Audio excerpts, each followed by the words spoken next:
Pagi ini insya-Allah kita akan memasuki perbincangan ayat yang pertama, surah An-Nasri.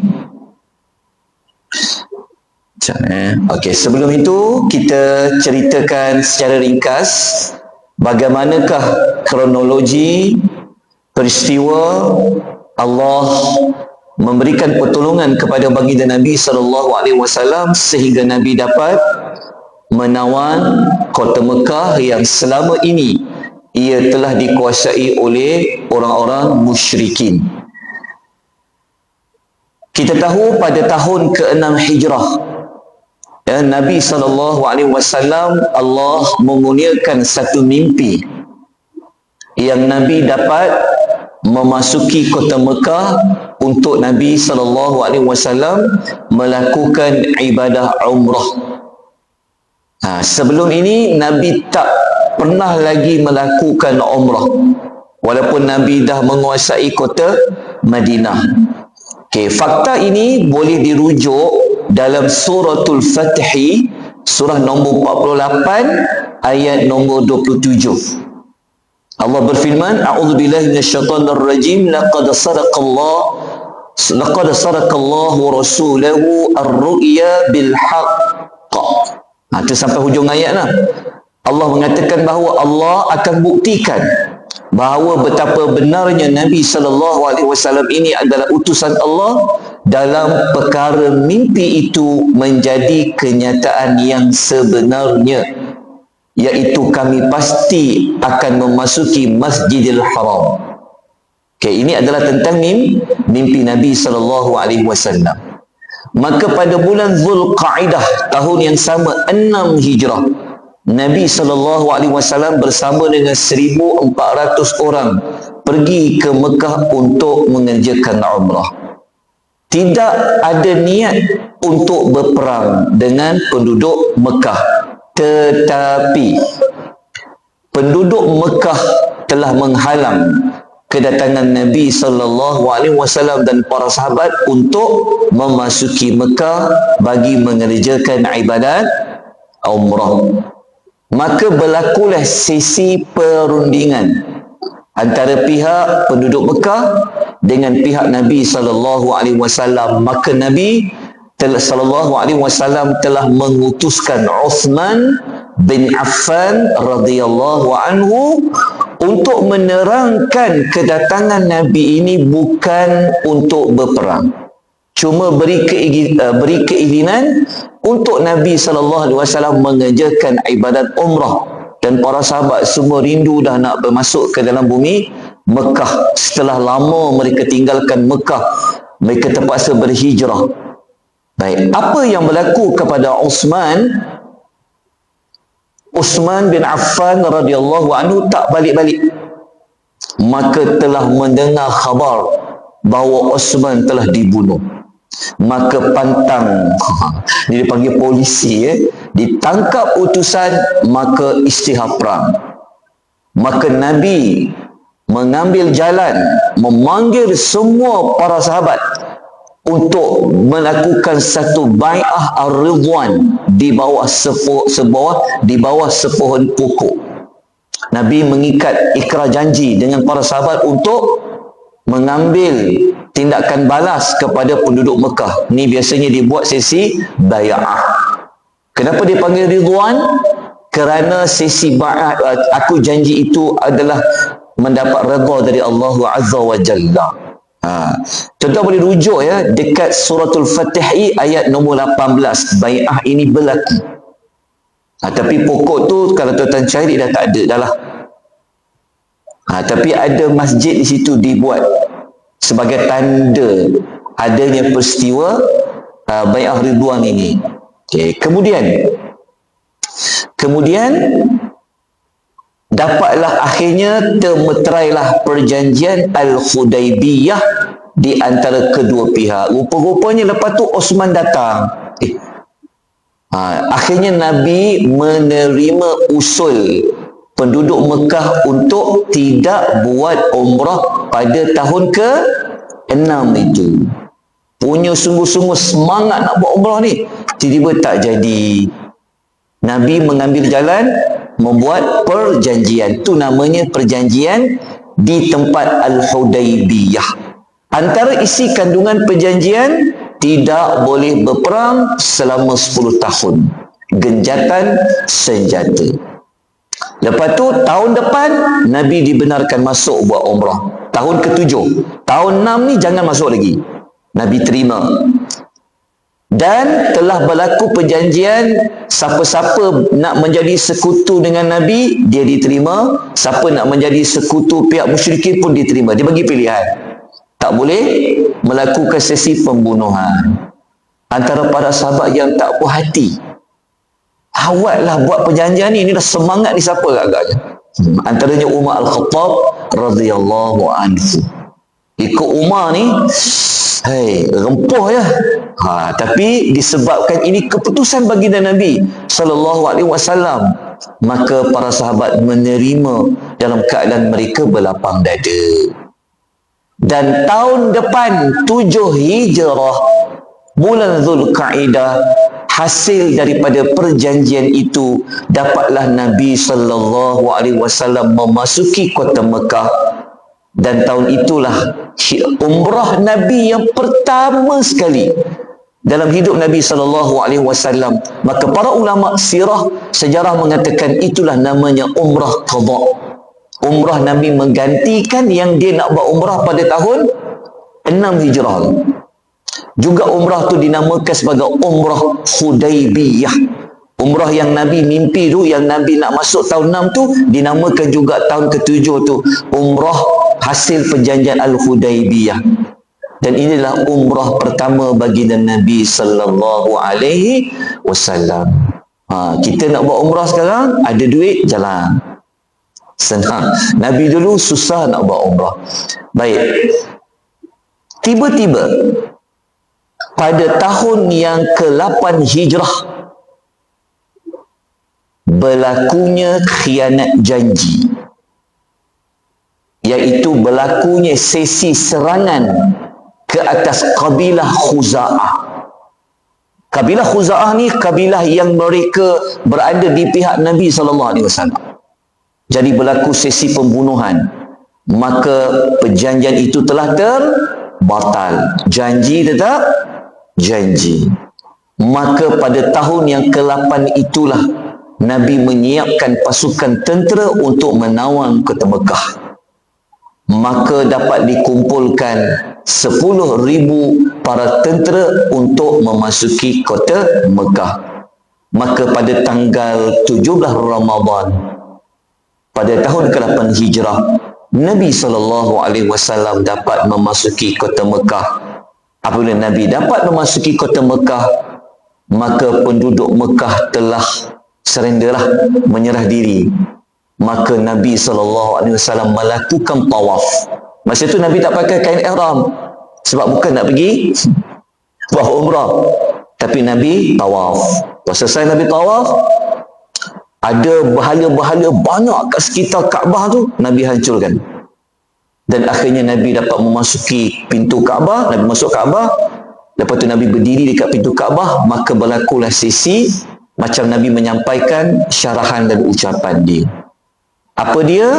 Yang tu kena buka Sirah An-Nabawiyah lah. Ni setakat tu je.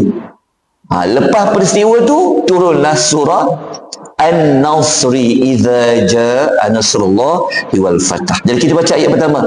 A'udzu billahi minasyaitonir rajim. Bismillahirrahmanirrahim. Idza jaa nasrullah wal fath.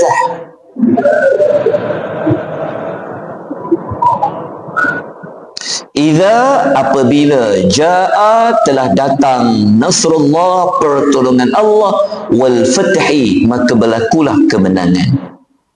So dalam ayat ini Allah kata pertolongan Allah, lepas tu Allah sebut kemenangan. Apa perbezaan dia? Okey, kalimah idza, kata al-Imam Qurtubi dalam tafsir al-Jami' li ahkamil Quran, perkataan idza ni maksud dia adalah perkataan, dia merujuk kepada telah berlaku, apabila. Apabila tu bermaksud apa? Bermaksud peristiwa tu telah berlaku, maknanya telah datang pertolongan Allah. Sebab ayat ini turun setelah Nabi SAW dapat menawan kota Mekah.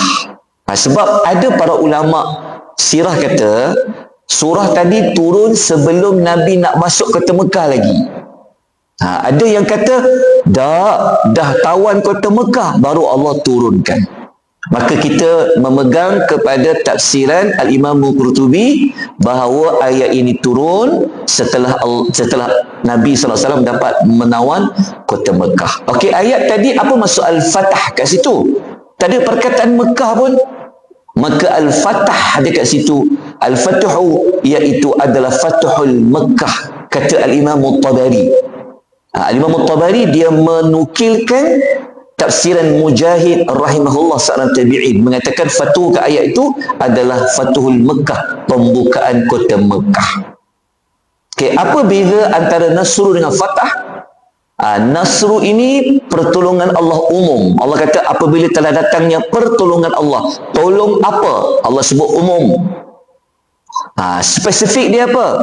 Wal Fatah. Maksudnya Nabi dapat kemenangan. Kemenangan apa? Nabi dapat menawan kota Mekah. Okay, kenapa Allah perlu sebut Nasrullah, pertolongan Allah, dan sebut dapat menawan kota Mekah? Kerana kaitan dia adalah kalau dapat pertolongan Allah, dapatlah Al-Fathu itu. Kalau tanpa pertolongan Allah, sampai bila-bilalah Nabi SAW tidak akan dapat Al-Fathu, iaitu kemenangan. Okey, sebab kita pun tahu tidak ada yang boleh memberikan kemenangan, pertolongan kalau bukan dari Allah. Seperti mana Allah sebut dalam surah Al-Imran ayat 126. Allah berfirman, "Wa man nasru illa min indillahil azizil hakim." Ingat, pertolongan yang membawa kepada kemenangan itu hanya daripada Allah yang Maha Perkasa lagi Maha Bijaksana. Sebab itu Allah sebutkan pertolongan Allah dan kemenangan.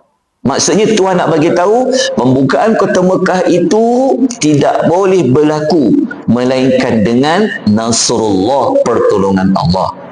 Okey, tetapi ada sedikit ulasan lanjut. Mengapa Allah perlu sebut perkataan Allah selepas Nasru? Kalau Nasru, pertolongan, semua kita faham. Kalau sebut pertolongan, mesti pertolongan yang dikaitkan dengan Allah dia boleh bagi pertolongan. Tapi kenapa perlu disebutkan pertolongan Allah, diletakkan Allah? Dalam tafsir Adwaul Bayan mengatakan, kenapa Allah sebut Nasrullah? Kerana Allah nak menyifatkan bahawa Allah tolong tu dengan pertolongan yang sangat sempurna untuk baginda Nabi sallallahu alaihi wasallam. Maknanya Allah nak kata bahawa Allah benar-benar telah menolong baginda sallallahu alaihi wasallam. Okey, secara ringkas insya-Allah boleh memahami ayat yang pertama.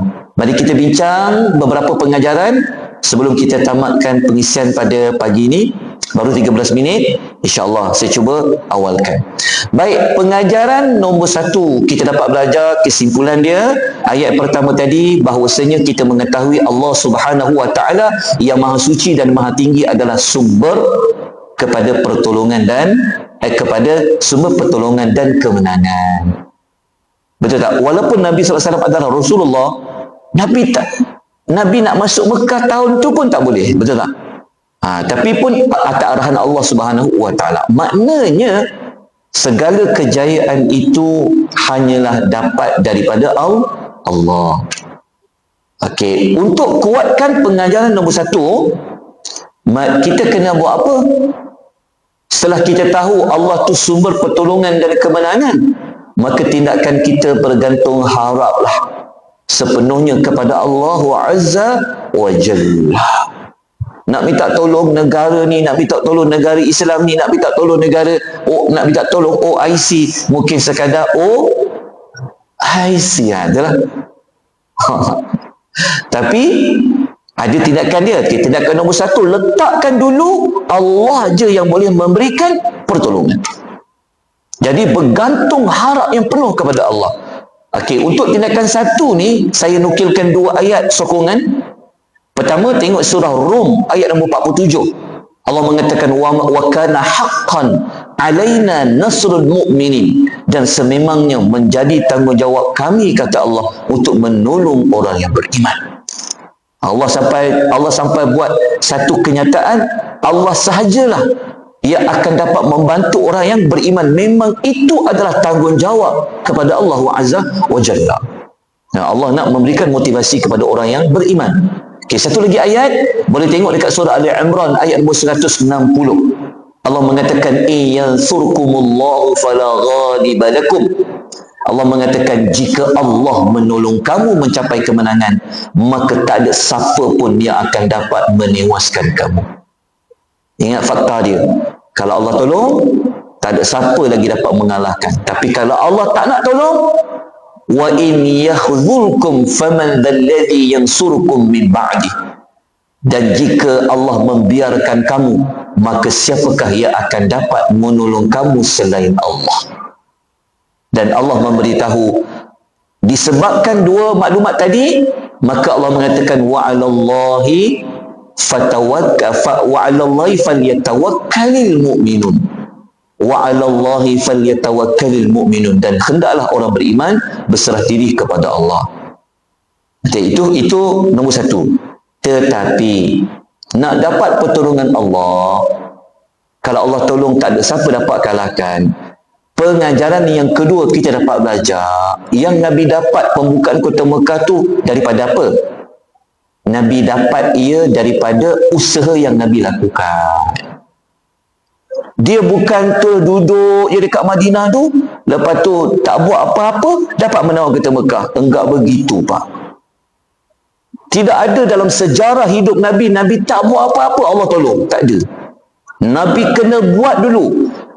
Beranikan diri, keluar berperang, usaha, ikhtiar, buatlah macam mana sekalipun. Baru pertolongan Allah akan sampai. Jadi tindakan kita apa?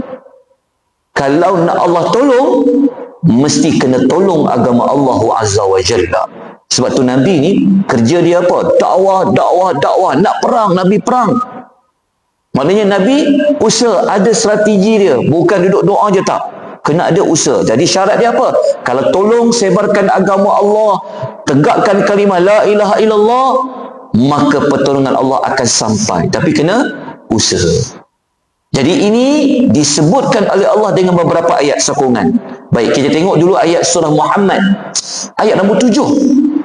Allah mengatakan, ya ayyuhallazina amanu in tansurullaha yansurkum. Wahai orang beriman, jika kamu menolong Allah, pasti Allah akan menolong kamu. Allah ni dia tak perlukan pertolongan kita, tapi kita kena faham bahawa itu adalah satu ketetapan. Kalau nak dapat pertolongan Allah, kena ada usaha dulu. Bantu Allah, sebarkan agama. Itu Allah akan tolong. Itu syarat dia. Bukan sekadar nombor satu tadi dia, bergantung harap sepenuhnya, tak buat apa-apa. Tak. Kena usaha. Okay, satu lagi ayat surah Hajj ayat nombor 40. Allah Ta'ala berfirman, wala yansurunnallaha man yansuruhu innallaha laqawiyyun aziz. Allah akan menolong sesiapa yang menolong agamanya. Allah akan menolong sesiapa yang menolong agamanya. Sesungguhnya Allah Maha Kuat lagi Maha Perkasa. Tuan-tuan, dalam sejarah baginda Nabi SAW ada dua perang Nabi lawan Hercules, Rom. Kita tahu dalam sejarah Rom, satu bangsa yang sangat bertamadun kan? Lawan Parsi berapa kali kalah. Dan Nabi menang dalam dua siri peperangan. Kita cerita hari semalam perang apa? Perang Tabuk. Nabi menang. Dengan dipimpin oleh Khalid bin Al-Walid pada penghujung. Dan satu lagi perang adalah perang Tabuk. Kalau nak tahu perang Tabuk tu kena baca surah At-Taubah. Perang Tabuk ni dipanggil perang Al-Usrah, perang yang paling payah sekali. Masa tu Hercules dia telah kumpulkan seberapa ramai tentera-tentera dia, dicampur dengan orang Arab Kristian. Tetapi Nabi menang tak? Menang. Keluar perang, keluar. Tak takut. Harap kepada Allah. Menang dengan strategi lah. Alhamdulillah. Jadi setelah semua itu berlaku, maka Allah menunaikan janjinya dengan memberikan Nabi pertolongan dapat menawan kota Makkatul Mukarramah. Itulah yang boleh berlaku jika sirah Nabi ini diikuti. Moga-moga kita dapat menawan kembali bumi Palestin, insya-Allah. Baik, kita sambung ayat yang kedua minggu depan sebab dah 20 minit 32 saat sudah tamat. Janji kena ditunaikan. Baik, moga-moga bertambah faham. InsyaAllah kita jumpa pada minggu depan ayat yang kedua. Aqulu qouli hadza wa astaghfirullahal azim wa billahi taufiq wal hidayah. Wassalamualaikum warahmatullahi wabarakatuh. Subhanakallahumma wa bihamdika asyhadu an la ilaha illa anta astaghfiruka wa atubu ilaik. Wal 'asr innal insana lafi khusr lil ladzina amanu wa 'amilus salihati wa tawassaw bil haqq wa tawassaw bis sabr.